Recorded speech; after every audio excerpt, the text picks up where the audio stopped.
At her mother's retirement dinner, Danny raised a glass and a public accusation. "She's the reason Dad gave up," she declared, her smile tight, rehearsed. Maggie Brennan didn't argue. She didn't even blink. The next morning, Danny would receive the letter her father left in secret, unopened for 9 years. Not a defense. A quiet dismantling of her story, and once she read it, her podcast and her platform would never recover. We're about to begin, but if you'd like, share where you're joining from. It reminds me this story doesn't echo into silence. It lands somewhere real. Drop it in the comments, and don't forget to subscribe. The crystal clink of glassware dulled under the weight of her words. Danny stood, her wine glass trembling just slightly in her manicured fingers, as if the truth in her throat was too bitter to swallow. The room quieted like a slow fade on a record. Chatter dying mid-sentence, forks halting mid-air. She smiled a little too wide, a flash of teeth without warmth. "I just want to say a few words," she began, and Maggie already knew. The chandelier light above flickered briefly. One of those little ironies of timing, like a breath holding its own breath. "We all watched her climb," Danny continued. "Every rung, every promotion. Always polished, always in charge, always elsewhere." A few guests shifted. Rick's eyes darted toward Maggie from across the linen-draped table, a subtle signal of unease. "But what we don't talk about is what it cost. How we watched Dad shrink. How he faded behind her ambition. And maybe it's time we say it plain." She raised her glass higher. "She's the reason he gave up." A sharp intake of air sliced through the room, like the hiss of a kettle just beginning to boil. Somewhere to Maggie's left, a knife dropped against a porcelain plate with a ping that felt seismic. Rick stood abruptly, nearly knocking over his chair. "Okay, Danny, that's enough." Danny tilted her head, as if surprised anyone would interrupt what she saw as necessary truth. "You said speak from the heart." "No," Rick said, jaw tight. "We said to celebrate her." A small laugh escaped her. "And I am, celebrating the end of a very long performance." Maggie didn't flinch. She didn't blink. She simply took a sip of water, replaced her glass, and nodded once. A slow, measured gesture, as if she'd been expecting this blow and had already counted her own ribs in preparation. Someone coughed in the back. No one else spoke. Adele leaned in close, her voice a hush barely louder than breath. "She doesn't know, does she?" Maggie's hand slid calmly into her clutch, fingers grazing the envelope she hadn't touched in 9 years. She traced the indentation of her late husband's handwriting. "Danielle." The seal still unbroken, the edges soft from time, but the weight inside intact. "She will," Maggie murmured, eyes never leaving her daughter. Danny set down her glass, untouched. The wine inside reflected the light like blood not yet spilled. She smiled again, this time thinner. "Anyway, congrats, Mom." Then she sat. The rest of the evening carried on like a party struck by lightning, still structurally intact but seared at the core. Conversations resumed in fragmented murmurs. Laughter attempted to resurface but failed to hold. A few guests politely excused themselves early. The caterer asked Maggie if she wanted the leftover champagne boxed. She said yes. Adele stayed behind, helping stack plates and brush crumbs into linen napkins. "She's not just angry," she said gently. "She's rewriting history." Maggie looked toward the exit where Danny had gone, Rick trailing behind her in stunned silence. "She's been writing it for years. I just stopped editing." They walked to the parking lot in silence, the air thick with pine and leftover heat from a July evening too stubborn to cool. Back home, Maggie slipped off her shoes at the door like a ritual, heels abandoned, dignity intact. The house was still except for the tick of the hallway clock and the distant creak of wood settling into night. She entered the study, opened the drawer she hadn't touched in a decade, and pulled out the envelope. Placing it under the desk lamp, she stared at it as if it might open itself under the heat of everything left unsaid. It hadn't yellowed. Time had touched everything else in the house, but not this. Carefully, she placed it in the center of her desk. No candles, no music, just truth, waiting. The shadows stretched long across the room, and for a long moment, Maggie stood still. Just her, and the weight of a man's final words meant for the daughter who blamed her for his silence. The envelope sat like a ghost on her desk, untouched, but humming with something unresolved.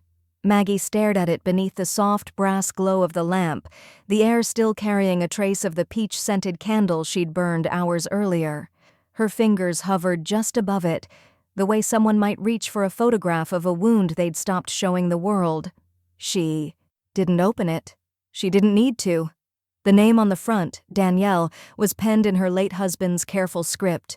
Each letter deliberate, no embellishments, just clarity. He'd written it days before his heart finally gave up, after years of detachment and silence that had spread through their home like moss, quiet but choking. He'd left it sealed with Carl Jensen, the family's attorney, with instructions to give it to Danny when Maggie said she was ready. For 9 years she hadn't been. For 9 years she'd let Danny shout into the world with a story built on a house of soot. And for 9 years, Maggie had stayed silent, not because she lacked the will to speak, but because Lyle's truth was heavier than her dignity could carry alone. But that dinner, that toast. She stood now, reached for the phone, and dialed Carl's direct line. It rang twice before the familiar gravel of his voice answered. "Maggie," Carl said without greeting. "I saw the clip. The toast. That was low." "She was aiming for blood," Maggie said, her voice flat. "She hit something close." Carl paused. "You're calling about the letter?" "She's ready," Maggie replied. Then softer, "Or maybe I am." On the other end, the shuffle of paperwork. "You sure you want this reopened? It's not gentle, Maggie." A small breath left her lips, not quite a sigh. Neither was being called a killer in pearls. "You got that same calm I saw at Lyle's funeral," Carl said. "Scares the hell out of people, you know." "I'm not angry, Carl. I'm just done carrying her blame for things she never had the courage to ask about." He was quiet. Then, "All right. I'll have it couriered. Signature required. Morning delivery." She nodded, knowing he couldn't see it. "Thank you." The line went dead with a soft click, but the conversation remained in the air, mingling with the hush of the house and the occasional creak of floorboards expanding in summer heat. Later that evening, Adele came by. She let herself in without knocking, carrying 2 cups of black coffee, and that look she wore when concern and loyalty pulled equally at her mouth. "You really doing this?" Adele asked, handing Maggie the drink. "She needs to hear it from him." "She wanted a fight," Adele said, settling onto the couch. "This letter? It's a scalpel, not a shield." Maggie didn't sit. She walked to the kitchen table, opened a new pad of ivory stationery, and began to write with a slow, precise hand. "Danielle, you asked for the truth. This one isn't mine. It's his. M." She folded the note and slipped it into a smaller envelope, tucking it beside the one Lyle had left. She sealed both inside a courier pouch and placed it on the counter like an offering. Adele watched her, quiet for a moment, then said softly, "That letter doesn't just clear your name. It wounds, Maggie." Maggie's eyes held hers across the room. So did hers, just publicly. They didn't speak again. Not when Adele left. Not when Maggie dimmed the lights. Not when she stood at the front door, watching the night settle over the lawn like a velvet sheet pulled over something unspeakable. The next morning, the courier arrived. Maggie handed over the package without a word. The message came at 6:12 a.m., sharp and immediate, like a slap across a still-sleeping face. Cruel move. Pathetic, even for you. No greeting, no signature. Just that. Maggie read it once, twice. She didn't flinch, didn't frown. She simply slid her reading glasses off her nose and set them beside her coffee.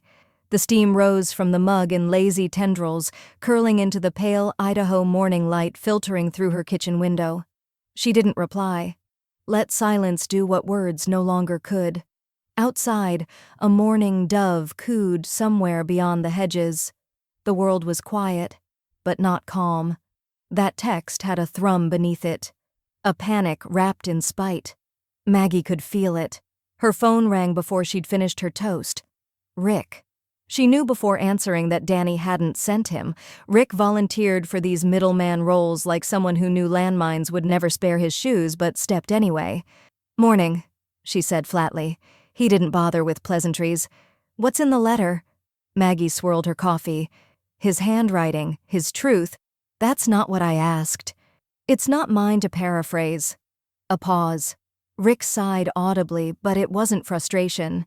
It was the sound of a man caught between two lives, both heavier than they looked. She's furious, Maggie. Says you're trying to manipulate her with guilt.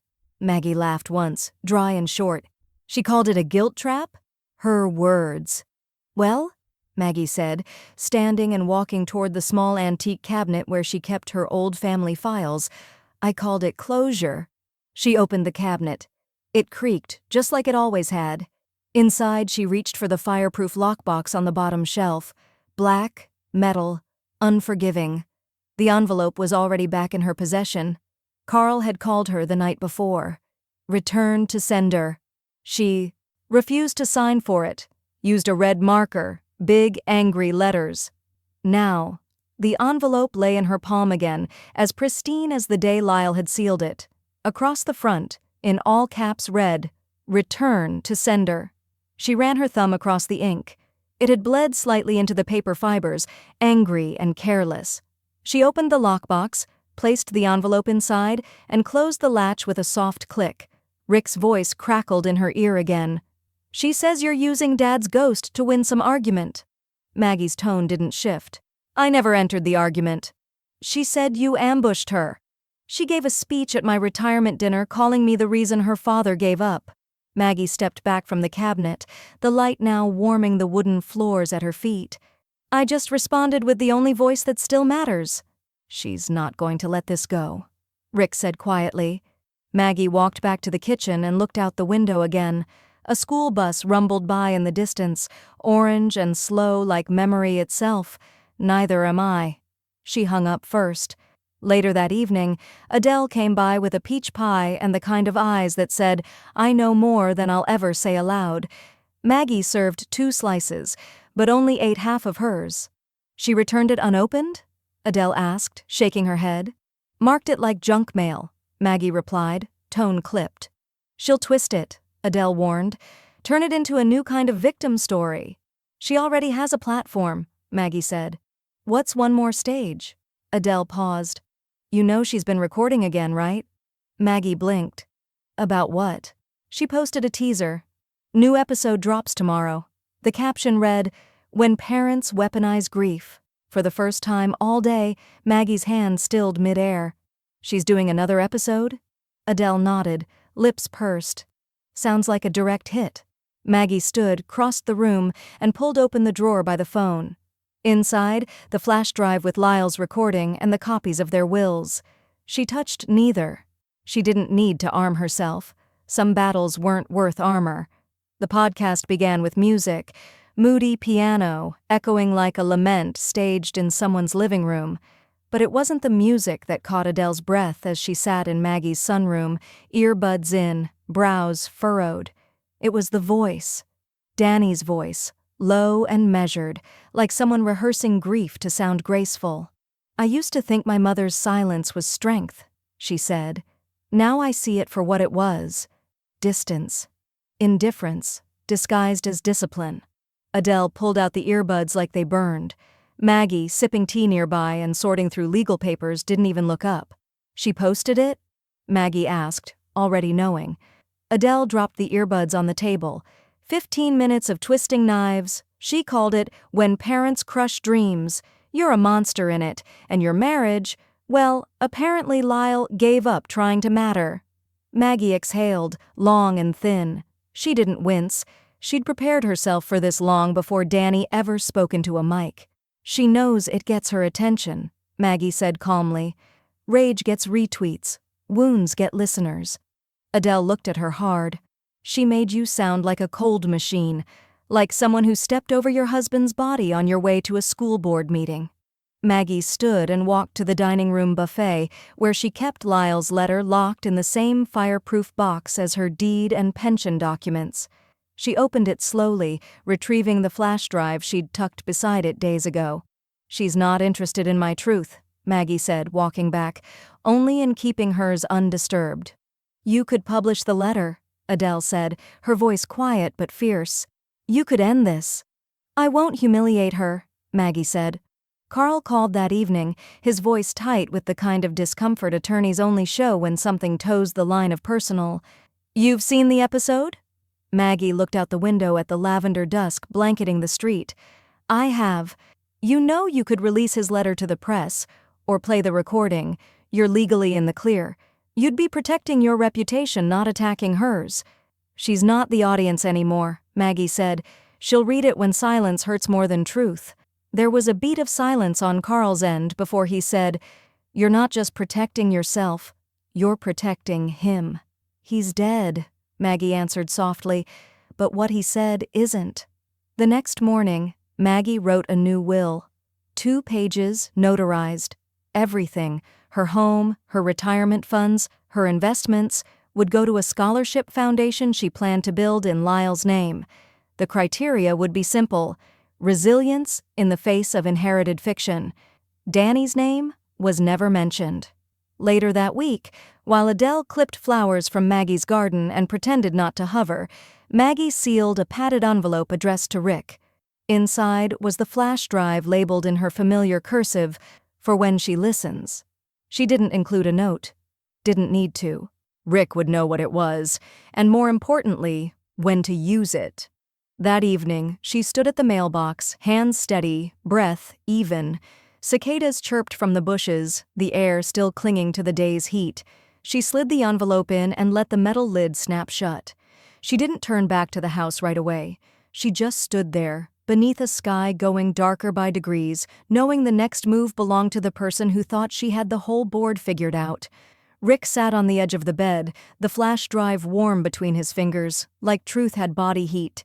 It had arrived 2 days ago, plain padded envelope, no return address. Just the words in Maggie's unmistakable cursive, "For when she listens." He hadn't shown it to Danny right away. Not after the second podcast went up, not after she'd called her mother a sculptor of grief, chiseling guilt into everyone around her. But last night had changed something. He'd watched her sit in the closet floor, wine bottle balanced between her knees, voice cracking while she deleted the hate comments one by one from her phone. She didn't see him watching, but something in the silence of that moment, fragile and false, told him, she's unraveling, and she's not ready to admit it. Now, in the hush of early morning, while Danny still slept curled on her side like she used to in college during exam weeks, Rick plugged the flash drive into his laptop. There was one file, Lila Brennan Final Wave.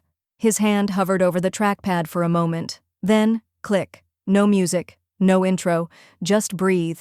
Danielle, if you're hearing this, your mother decided you were ready, and I hope you are, because I never was. Rick's chest tightened. The voice wasn't just familiar, it was Lyle's. Older, tired, but real. Not performative, just worn. I cheated on your mother in 2009. A one-time conference mistake. She found out. I didn't confess. She caught me. And still, she stayed. For you. For the lie of normal. Rick sat back, jaw slack, hand falling from the mouse. The next lines came like a slow funeral procession. I blamed her. I let you blame her. I let both of you carry what I broke, because it was easier than owning what I'd become. A coward.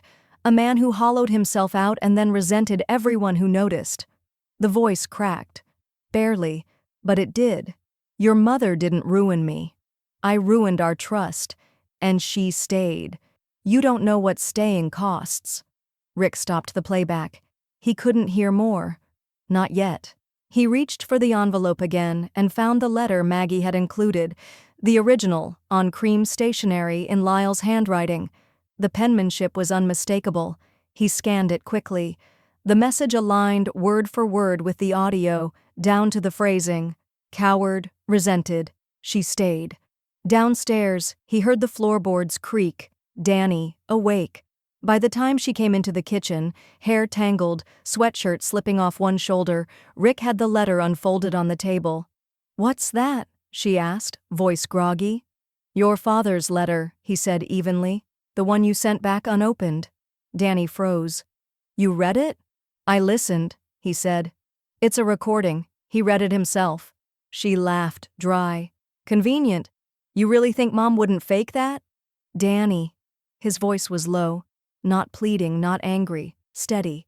It's his handwriting, his cadence, the way he clears his throat between sentences. It's him.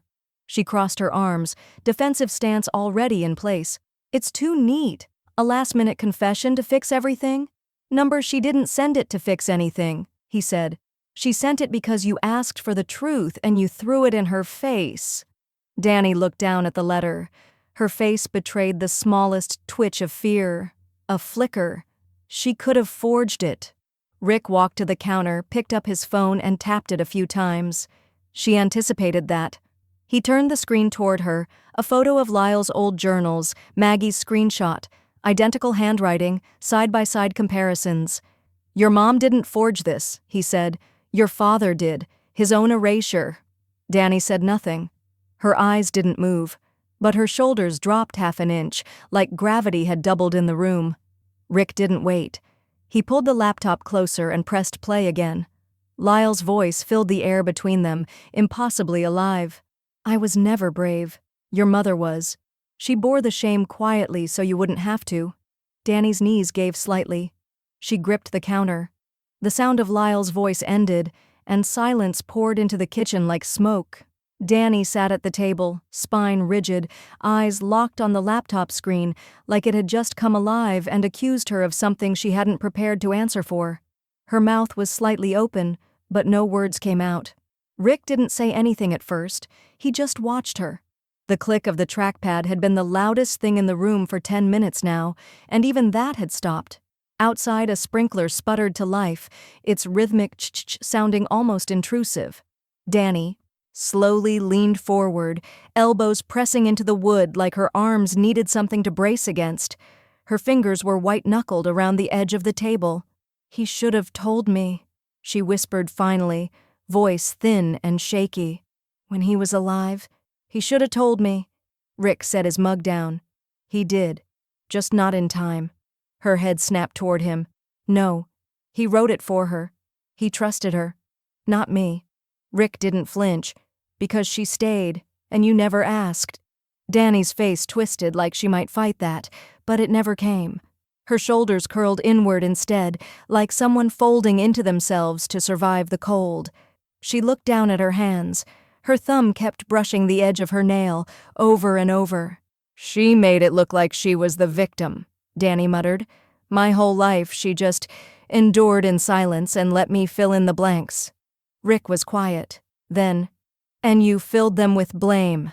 She stood abruptly, chair scraping harshly against tile, and walked out of the room. Rick waited, listening for a door slam. None came. Upstairs, Danny paced. The audio file still played in her head. That voice, her father's voice, wasn't reading from a script. He stammered, paused. He was human in it, smaller than she remembered. Not the man in the office chair who used to say, "Ask your mother," but a man dismantling his own story one sentence at a time. Downstairs, Rick texted Maggie. She heard it. All of it. 10 minutes later, Maggie read the message in her den. She closed her phone without responding. Quietly, she stood and walked to the shelf where she kept a small wooden box labeled Danny, Old Podcasts. It wasn't literal, just a folder in her phone and a physical metaphor.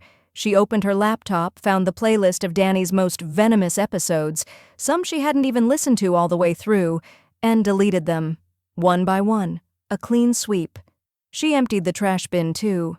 She didn't need digital scars. The real ones were more than enough. Later that night, she sat with Adele on the porch, the cicadas humming a tired lullaby from the trees. She listened? Adele asked. She did. And?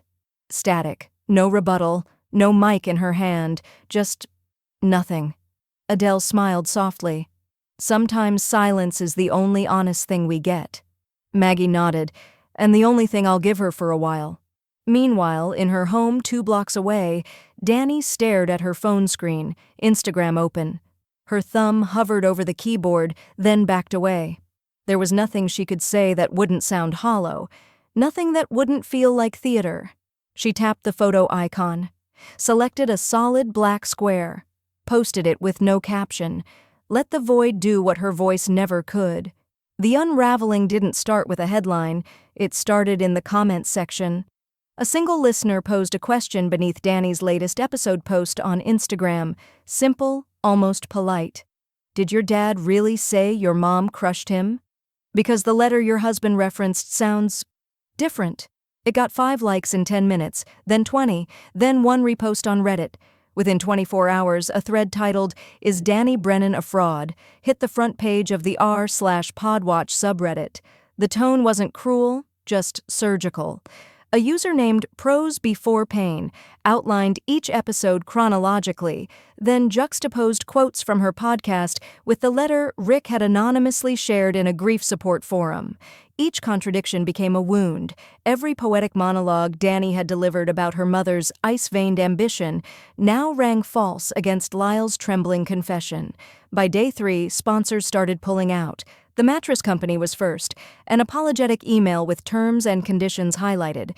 Then the mental health app severed ties, citing alignment concerns.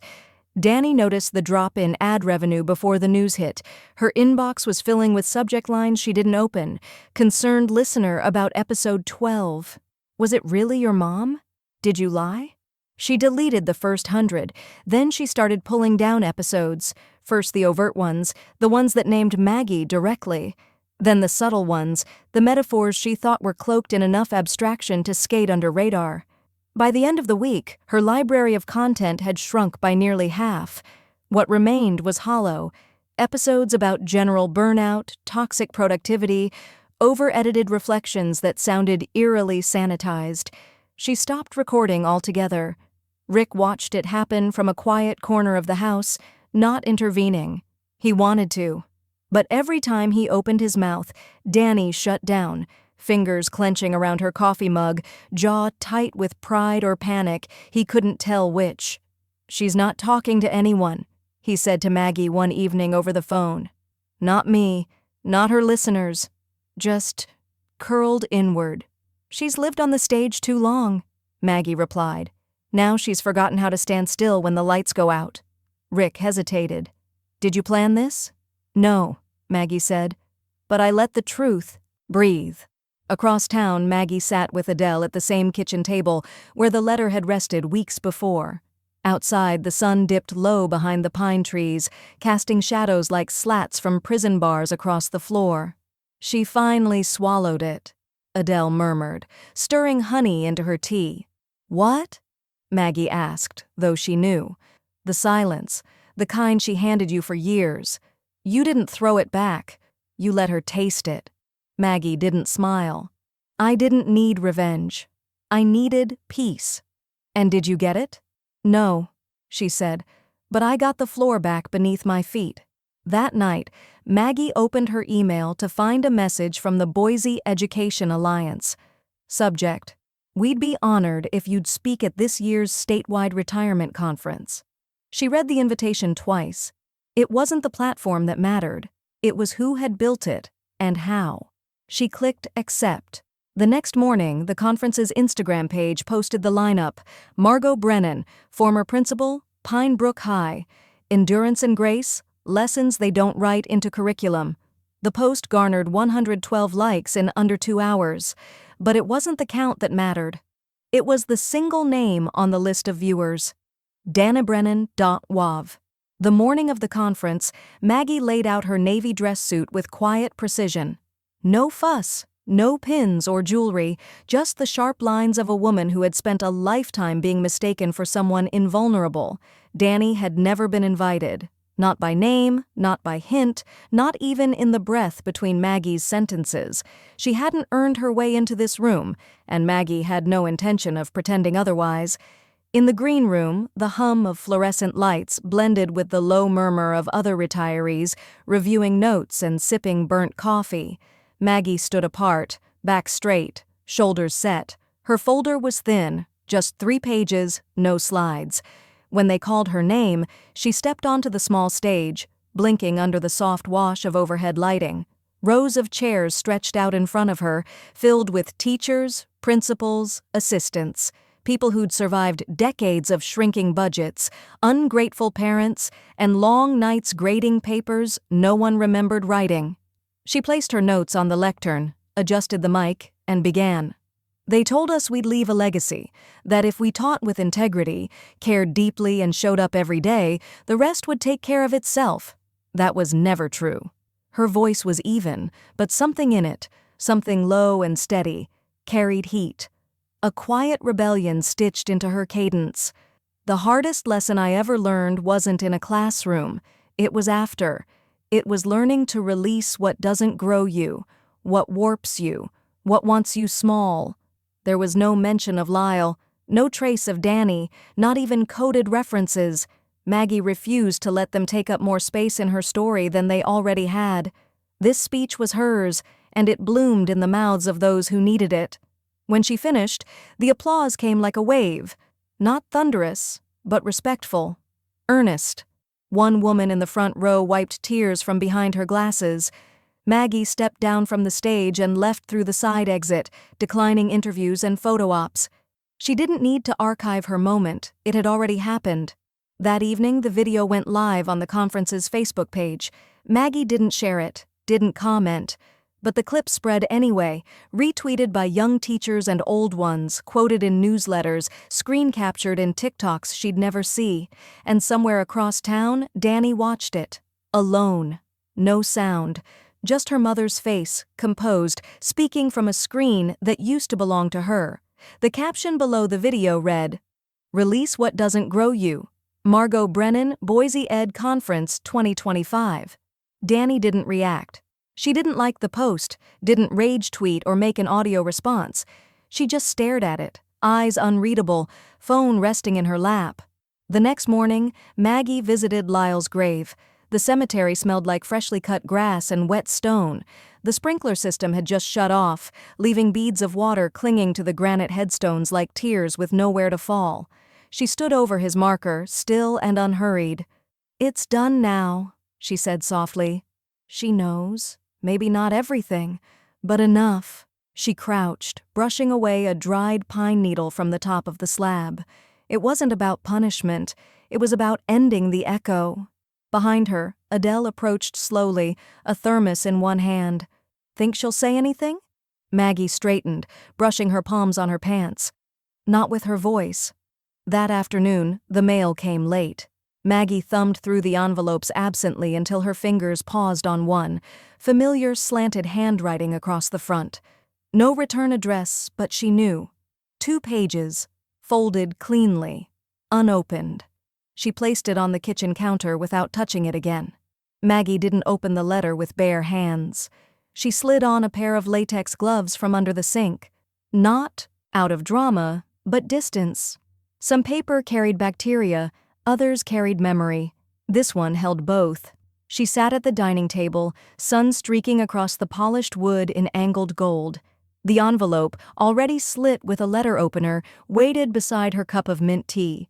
She stared at it for a long moment before finally pulling out the 2 folded pages. The first line was apology. Sort of. I was angry, and I didn't know how else to grieve. Maggie let her eyes move slowly down the page. Danny's handwriting was familiar, still looping her why like a schoolgirl, still pressing too hard on her punctuation. She read it all once, then again. The apology, thin but present. The self-justification, heavy and clumsy. I saw you getting praised while I was still aching. You moved on so quickly. I mistook your composure for coldness. I blamed you because I didn't want to blame him. By the second page, the tone shifted. You let me believe things that weren't true. I felt like a ghost in a family that wouldn't talk to me. I was trying to control the narrative because I felt like I'd lost mine. Maggie reached the end. No signature, just a short final line. You don't have to respond. I wouldn't if I were you. She placed the letter down and peeled off the gloves slowly, like someone exiting a quarantine tent.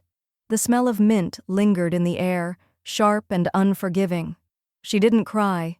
There was nothing in the letter she hadn't already heard through podcast speakers, in public jabs, in absence. But the paper, at least, had been quiet. An hour later, she opened her drawer and pulled out a yellow sticky note. She wrote one line: "Grief is no excuse for cruelty, no salutation, no punctuation." She folded it neatly and slipped it into an envelope addressed to Danny, sealing it with the press of one deliberate thumb. She dropped it in the mailbox that evening as the sky turned soft and purplish over Boise. A lawnmower buzzed 2 houses down. Somewhere, a wind chime sang 3 uncertain notes. That night, Adele came over with a bottle of red and no intention of making it last more than an hour. "She finally wrote?" Adele asked, curling her feet under her on the couch. 2 pages, Maggie said, refilling both their glasses. "Said she was angry, said she didn't know how else to grieve." Sounds like a soft rewrite. "She left out most of the blood." Adele studied her. "And what did you say back?" "1 sentence, not even a full one." Adele raised her glass. "Closure doesn't always clap back. Sometimes it just locks the door." The next morning, Maggie called Carl. "Update the trust," she said, her voice clear. "To what?" he asked, already scribbling. "To exclude Danny entirely," Maggie replied, "and redirect the full fund into the scholarship under Lyle's name." Carl paused. "Are you sure? You don't want to leave her anything?" "I'm giving her what she asked for. Distance." He cleared his throat. "What should I write as the scholarship criteria?" Maggie didn't hesitate. "Resilience in the face of family myth." Carl exhaled into the receiver.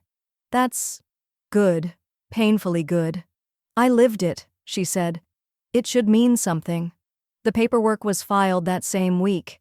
Maggie didn't watch for the mail this time. She didn't brace for backlash.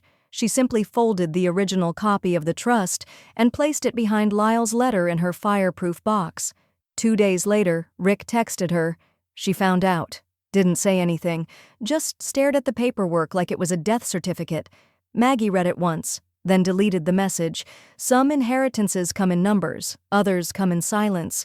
The first draft sat on Maggie's screen for 3 days, untouched. Just a blinking cursor beside the title, "The Blame We Pass When the Truth Hurts." Each time she opened the document, her hands hovered above the keyboard like someone reaching for a pulse they weren't sure still beat. She wasn't writing to settle a score. That had already happened in paperwork and silence and erased audio files. She was writing to reclaim oxygen, to unseal the room where shame had been rotting in the corners for too long. The op-ed began without preface.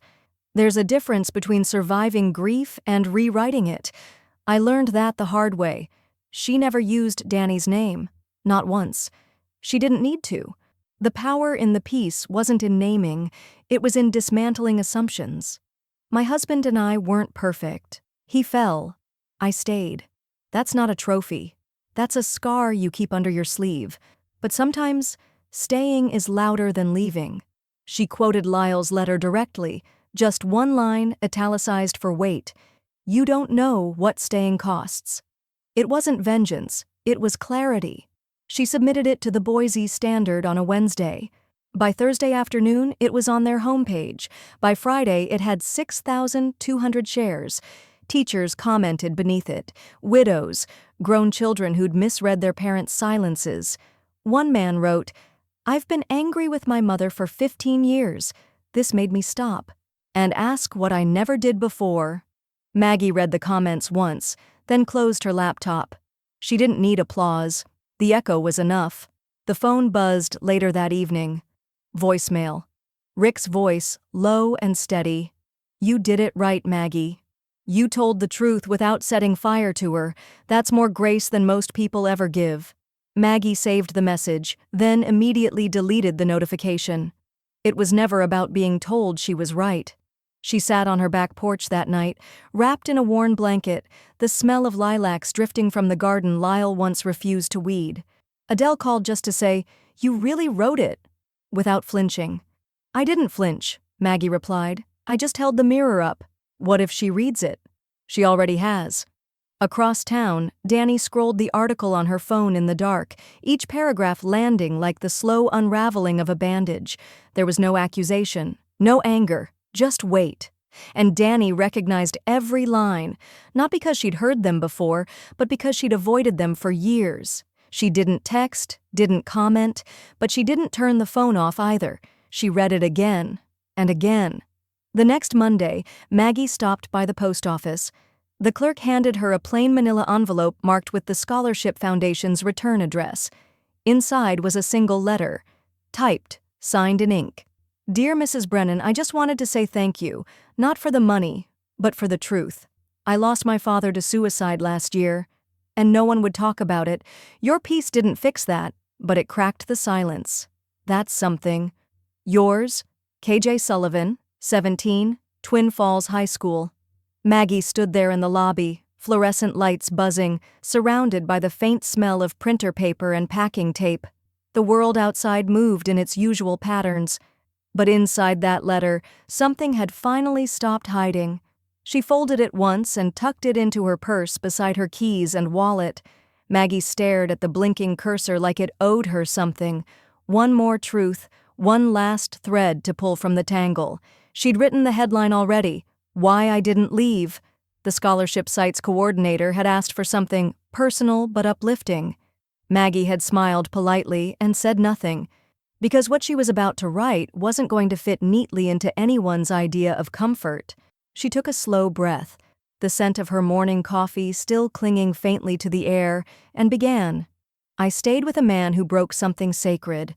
I didn't stay out of pride or denial.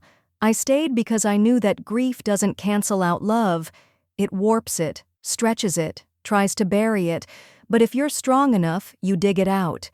Each paragraph built slowly, each word pulled from years she hadn't named aloud. She wrote about Lyle's silence, the way it filled their house after the affair like smoke from a fire they never talked about. She wrote about watching her daughter's love for him calcify into worship, blind to the man beneath the myth. Some people think staying is weakness. They think silence is complicity. I used to wonder that too.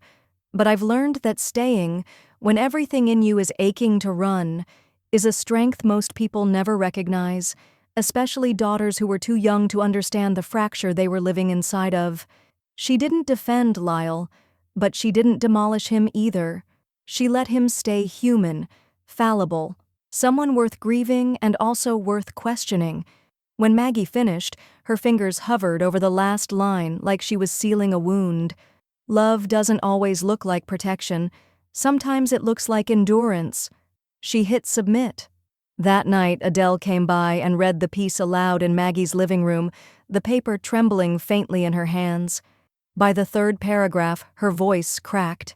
She blinked rapidly and dabbed her eye with a cocktail napkin she'd found in her purse. "You always were the stronger one," she whispered. Maggie gave a small smile. "I just stayed longer." They didn't talk after that. Didn't need to. They sat side by side on the couch, the hum of the dishwasher filling the silence like background noise in an old movie where the real story had already unfolded. 2 days later, an editor from a national educator's blog reached out, said the piece hit the marrow of what teachers, parents, and people who endure needed to hear. They asked if they could feature it. Maggie said yes, but refused to provide a headshot. The story was the face. When the essay went live, it circulated fast, shared by therapists, professors, exhausted single mothers who left quietly and those who stayed anyway. The comment section didn't explode with debate. It pulsed with recognition. Danny saw the article. She didn't rage post. She didn't screenshot a pull quote with a snide caption. She just read it, slowly, eyes fixed on the same lines Maggie had once been afraid to speak aloud.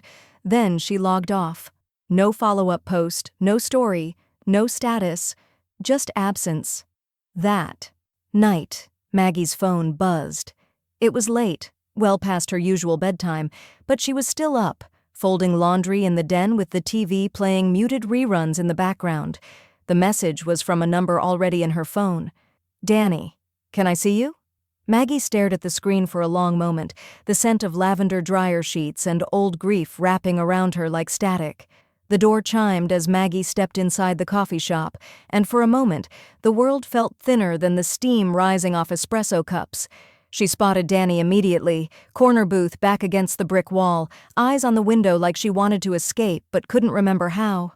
Her hands were clasped around a ceramic mug, knuckles pale, lipstick half worn. There was no phone in sight, no laptop, no mask. She came empty-handed. That said everything. Maggie walked over slowly, her shoes soft against the tile, her pulse even softer. Danny looked up as she approached. She tried to smile. Failed. "Hi," she said. Just that. Not Mom. Not "I'm sorry." Maggie slid into the seat across from her. She didn't reach for her purse. She didn't reach for the past. A barista passed by with a tray of chai and caramel mochas. The scent of cinnamon and burnt milk floated between them. Maggie didn't order anything. For a full 30 seconds, neither of them spoke. The noise around them filled the silence, cups clinking, milk frothing, someone's laughter from across the shop. Then Danny broke. "I didn't know how to sit across from you without trying to win." Maggie tilted her head slightly. "Are you trying now?" "No," Danny whispered. "I'm just trying." Another pause. This one softer. Maggie folded her hands in her lap and waited. Danny looked down into her mug like it might offer some kind of guidance. Her voice was uneven. "I used to think you stayed because you needed to be right. That you held everything together just to say you could.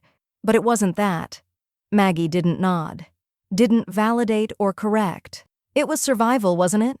Danny finally asked. Maggie's voice came low, steady. "It was." Danny exhaled, her shoulders dropping an inch, maybe more. "I hated how you endured. It made me feel small." "You were never small," Maggie said. "You were just angry. So was I." Danny looked up, eyes glassy. Not crying, just tired. Worn in the way people get after too many years spent trying to carry something too heavy with the wrong muscles. "I don't want your money," she said. "Or a place in the will, I know." I wasn't going to offer. That landed, but it didn't sting. It cleared the room between them like fog lifting from glass. Danny bit her lip. "I don't even know what I want." "You wanted to be seen," Maggie said gently. "And now you are." They sat like that, mother and daughter, stripped of roles, stripped of war stories, just two women trying to recognize each other without the camouflage of blame. Outside, rain had started. Just a mist, the kind that doesn't leave puddles but coats everything in a quiet sheen. It blurred the windows, softened the cars passing by, made everything look less severe. Danny reached for her cup again, but didn't drink. Her hand trembled faintly. Without a word, Maggie reached across the table. Her fingers settled gently over Danny's. No lecture, no absolution, just the truth of touch.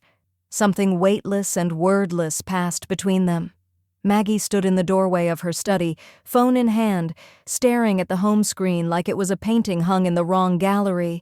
For the last 9 years, the photo had been one she barely noticed, an empty shoreline in black and white, abstract and safe. It had matched her mood at the time. Untouchable, distant, a life cordoned off from memory. But today her finger hovered over the image, then tapped, then replaced it. The new lock screen blinked to life. Danny and Lyle, years ago. A photo Maggie hadn't touched in over a decade. Lyle was in the backyard, holding a kite that had just nosedived into the grass. Danny, maybe 9, was doubled over laughing. Her hand gripped his wrist as if to steady him, but it was the other way around. The sun had caught them mid-laughter, their eyes squinting, blurred by motion. Maggie had taken the picture without them knowing. She looked at the photo now, not with longing, but with recognition. This had been real, too. Even the broken stories had warm chapters. Adele stopped by later that afternoon, dragging wind with her through the front door. "You changed your photo," she said, catching the screen before Maggie locked it. Maggie offered no expression. "I didn't rewrite anything. I just added the page that came before the fall." Adele studied her. "You softened." "No," Maggie replied, pouring tea. "I stabilized."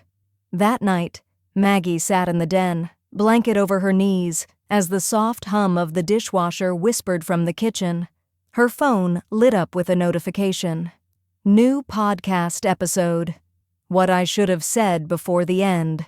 Danny's voice filled the room the way dust does. Quiet, floating into places you didn't know needed cleaning. There were no intro bells, no ad breaks, no mood music, just her voice, small, exposed. This is my last episode. I'm not here to perform grief anymore. I'm here to speak it, unpolished. Maggie didn't press play. Instead, she clicked Save Episode, then closed the app. She didn't need to hear Danny's version in real time. Some truths were no longer hers to carry. The act of saving it, archiving it, was enough. A soft nod toward effort without the demand for reward. Across town, Danny sat in her recording space, bare now. The sponsor board behind her was gone. The room no longer had the warm buzz of lights or the staged ambiance of curated grief. Just her, a mic, and the letter in her lap.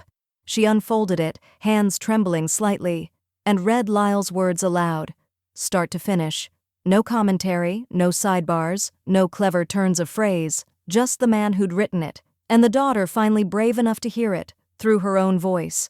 Each word chipped at her carefully built persona. By the end, her voice cracked twice. She didn't edit the tremble out. She left it in, like scar tissue too deep to remove. She hit upload, then deleted the app from her phone. She didn't check comments. She didn't need feedback. She sent a single message to her mother, no emojis, no punctuation. Thank you for not fighting back. That's what broke me. Maggie read it under the lamp in her bedroom, the world outside slick with Idaho rain. She set the phone face down on her nightstand, then turned out the light, her room quiet. Finally. The wine glasses clinked gently, but no one toasted to tenure or pension. They toasted to survival, and the room knew exactly what that meant. 1 year to the day after the retirement dinner that detonated beneath her dignity, Maggie hosted a dinner of her own. Quiet, intentional, invitation only. The long walnut table was set for 6, each seat filled by a woman who had stood beside her when the story bent. Not coworkers, not neighbors. Lifelines. Soft amber light glowed from overhead Edison bulbs.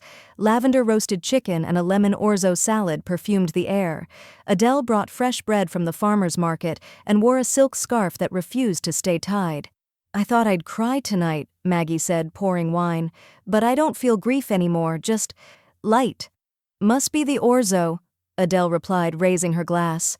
They laughed, but there was weight under the warmth. The kind that comes when everyone at the table has known what it means to bite back words, to carry shame they didn't create, to endure in plain view while the world mistook them for composed.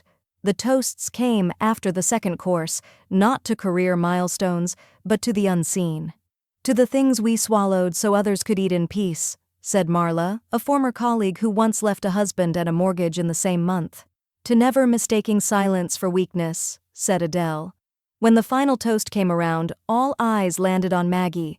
She raised her glass slowly, her voice calm. To letting go of what bends you too far. As the applause settled and dessert was cleared, Maggie's phone buzzed once in her apron pocket. She slipped it out, discreet, and scanned the screen. A message from the Scholarship Foundation director. Maggie, just wanted you to know, the Brennan Fund passed its 3-year projection. In 1. People are donating in your name. Maggie blinked, almost laughed. She passed the phone to Adele with a knowing smile. Adele read the message aloud. The table exhaled in unison, like they'd all been holding something in their lungs and hadn't realized it. You think she ever understood the damage? Adele asked quietly, once the others had moved to the kitchen for coffee. Maggie didn't hesitate. It wasn't about her understanding. It was about me not carrying it anymore. Later, alone in her study, Maggie opened her voicemail. The last saved message from Rick still waited there, the one he left after the op-ed, his voice low, firm, full of quiet awe. You did it right, Maggie. You didn't torch the house, but you left the firewood stacked and dry. She stared at the message for a full minute, then deleted it. She didn't need it anymore. The next morning, her mail arrived late, bundled tight with ads and non-profit appeals, but in the middle, one envelope stood out. No logo, handwritten return address, K.J. Sullivan, U of I admissions. Inside was a college application essay. I never knew her. Not really, but she taught me that you can carry a wound and still walk forward without bleeding on everyone else. My mother couldn't do that. Maggie Brennan did. That's why I want to teach someday. Maggie read it once, then again, then folded it carefully, placed it between the pages of her planner. No tears, no smile, just a quiet moment where something inside her finally unclenched. Maggie sat beneath the soft buzz of the archive room's overhead lights. The letter spread. Before her, like a confession whispered from the grave. Lyle's handwriting still looked like it had been written yesterday, ink sharp, loops steady, the pressure of each pen stroke betraying the parts of him that had never known ease. She read it one final time, her fingers tracing the edges like she was smoothing out the wrinkles in a story too long misunderstood. You don't know what staying costs. She did now. Every word had become a quiet rebellion against the lies that tried to replace him. Against the daughter who once used microphones like weapons. Against the silence Maggie had carried like a second spine. She folded the letter carefully, each crease deliberate, and slipped it into the protective sleeve marked Archival, Brennan Foundation, Origin File Number 1. Then she slid it into the wooden drawer at the back of the foundation office, tucked between a photo of the first scholarship recipient and a printed copy of her op-ed. No podiums, no applause.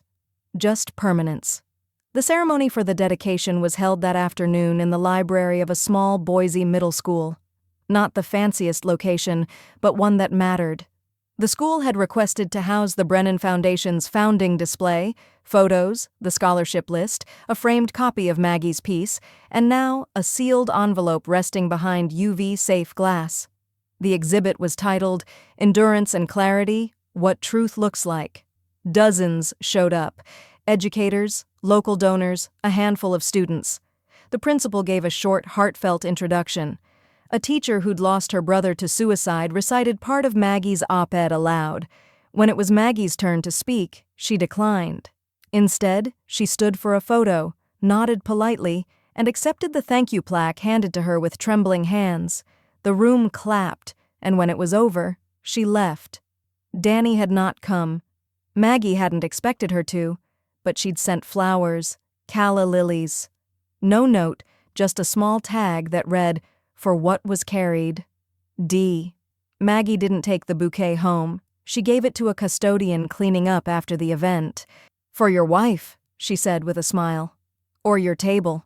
Outside, the sky was overcast but soft, not ominous. The kind of gray that lets memory breathe. Maggie walked alone through the old streets of her neighborhood, the sound of her low heels tapping steady against the pavement. When she reached the chain-link fence that outlined Pine Brook High School, she stopped. The campus hadn't changed much. New paint, a couple of solar panels, but the structure was the same. So was the air, dusty, chalk-heavy, laced with years of ambition and burnout. She rested her hand on the cool metal fence and let herself look. There, in that building, she had drafted policies and wiped tears off lockers. She had shielded students from gossip, from teachers with tempers, from the kind of homes that sent kids out the door already aching, and she had walked that hallway day after day while her own marriage cracked quietly under the surface. She didn't cry. She didn't smile. She just breathed in, slow, deep, and let the air hold her. Then, with her coat drawn tighter against the breeze, she turned and walked home. Legacy, she'd learned, wasn't what people said about you when you left. It was what they did with the space you made for them to be honest. At the front door, she paused and looked back once. Then she whispered aloud, not to anyone, just the stillness.